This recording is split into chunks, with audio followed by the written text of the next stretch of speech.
आप सभी लोगों का स्वागत है हमारे चैनल पर। आज Hindi UP board 10th class काव्यखंड का जो अंतिम पाठ है आपका हल्दी घाटी, उसके लेखक श्याम सुंदर दास, श्याम नारायण पांडे, सॉरी गलत मैंने बोल दिया, श्याम नारायण पांडे। तो आइए आज हम लोग इनका जो है जीवन परिचय करते हैं।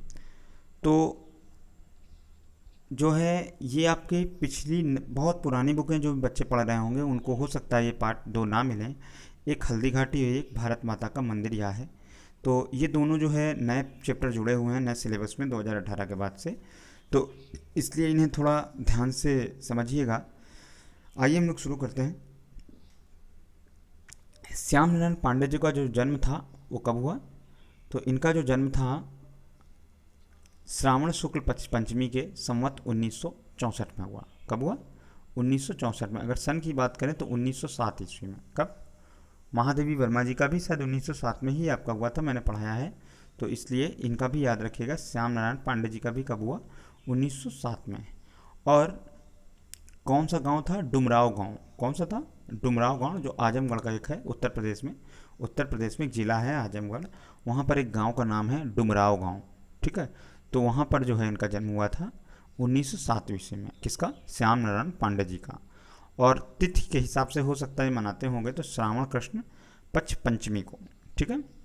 इसके बाद जो है आरंभिक शिक्षा के बाद श्याम नारायण पांडे संस्कृत अध्ययन के लिए जो है काशी गए, और काशी से इन्होंने साहित्याचार की जो है परीक्षा उत्तीर्ण की है।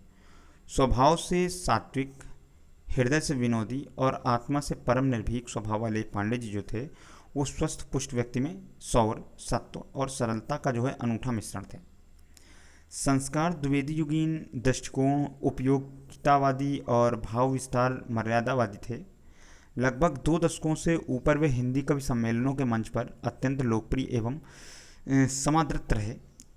इन्होंने आधुनिक युग में वीर काव्य की परंपरा को जो है खड़ी बोली में प्रतिष्ठित किया। जो इनकी मृत्यु है करीब 1991 ईस्वी में हुई थी। ठीक है, आधुनिक काल में इन्होंने जो है क्या किया है, खड़ी बोली में जो है को प्रतिष्ठित किया है अपनी काव्य रचनाओं में।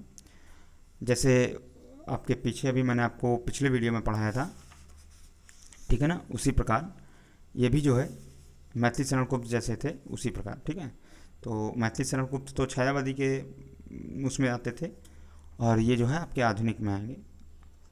श्याम नारायण पांडे द्वारा रचित जो प्रमुख रचनाएं हैं वो कौन कौन सी हैं?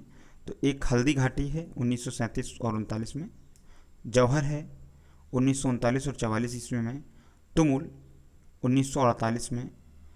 यह पुस्तक जो है नेता के दो वीर नामक खंड काव्य का ही एक परिवर्धित संकलन है। ठीक है, तुमुल जो है। और रूपांतरण है 1948 ईस्वी में जब देश स्वतंत्र हुआ, उसके बाद तुमुल और रूपांतरण। और एक आरती है जो 1945 में यानी स्वतंत्रता के पहले आई थी। और उसके बाद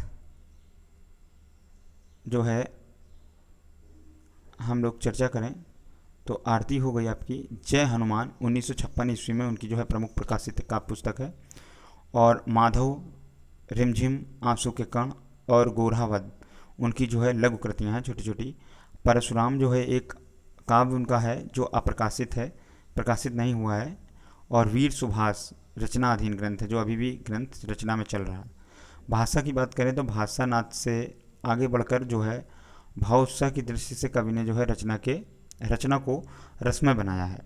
यहाँ भाषानाद और अंतर्भाव का जो सामंजस्य है वो कवि कला की जो है नमूनता का एक प्रमाण है कि ये एक विशेष प्रकार के कवि हैं। और बीच बीच में जो इनका सुंदर प्रकृति जो वर्णनों की जो उत्फुल्ल योजना हुई है, बीच बीच में इन्होंने योजनाबद्ध तरीके से जो प्रयोग किया है, और भाषा तत्सम प्रधान होकर भी जो है इनकी भाषा कैसी है, प्रवाहमय और बोलचाल में जो उर्दू शब्दों को अपनाती चली गई है जिससे कि भाषा सरल और बड़ी ही मार्मिक हो गई। तलवार, घोड़ा, बर्छे आदि के जो फड़का देने वाले वर्णन अत्यंत लोकप्रिय हैं इनके। ठीक है, ग्रंथ में कुल 17 सर्ग हैं। इस रचना पर जो है पांडे जी को देव पुरस्कार भी मिला था, याद रखिएगा। शॉर्ट में अगर इनकी बात करें तो जन्म इनका 1907 में हुआ था। नाम इनका क्या था? जो है आपका श्याम नारायण पांडे।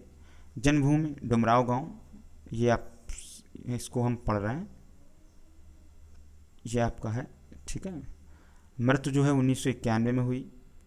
और कर्मभूमि इनकी जो है भारत ही रही है। कर्म क्षेत्र काव्य रचना में इन्होंने ज़्यादा प्रदर्शन किया है। मुख्य रचनाएं इनकी हल्दी घाटी, जौहर, तुमुल, रूपांतरण, आरती तथा जय हनुमान आदि हैं। पुरस्कार जो है देव पुरस्कार इन्हें मिला। प्रसिद्धि जो है वीर रस कवि के रूप में मिली है। और कुछ अन्य जो हैं वो द्वितीय महाकाव्य इनका जो है जौहर है। ठीक है। इसके अलावा और चर्चा करें तो हल्दी घाटी महाकाव्य जो है किस पर आधारित है? महाराणा प्रताप और अकबर के बीच जो युद्ध हुआ था उसकी ऐतिहासिक युद्ध पर लिखा गया है। इनका जो प्रथम महाकाव्य है यही हल्दी घाटी। प्रताप के इतिहास की प्रसिद्धि शौर्य, त्याग, आत्म बलिदान और स्वतंत्र प्रेम एवं जाति गौरव भाव को जो प्रेरक आधार बनाते हुए इस काव्य की सत्प्रेरणा और जाति गौरव का जो है उद्बोधन इनका लक्ष्य है। ठीक है। ये इस प्रकार की ही इन्होंने रचना की हैं। यही इनके मुख्य लक्ष्य रहे हैं। क्या क्या? कि श्रद्धा, सम्मान, सहानुभूति और पूजा के छंद पुष्प जो अर्पित करते हुए इन्होंने किस प्रकार की रचना की है? वीर पूजा, और जिसमें अपने देश के प्रति, वीरों के प्रति पूजा हो, आदर भाव हो। ठीक है ना। और वीर पूजा जो है इन्होंने सत्प्रेरणा, जाति गौरव का उद्बोधन जो है ये इनके लक्ष्य रहे हैं अपनी रचनाओं में ये दे सकें और दिखा सकें। ठीक है।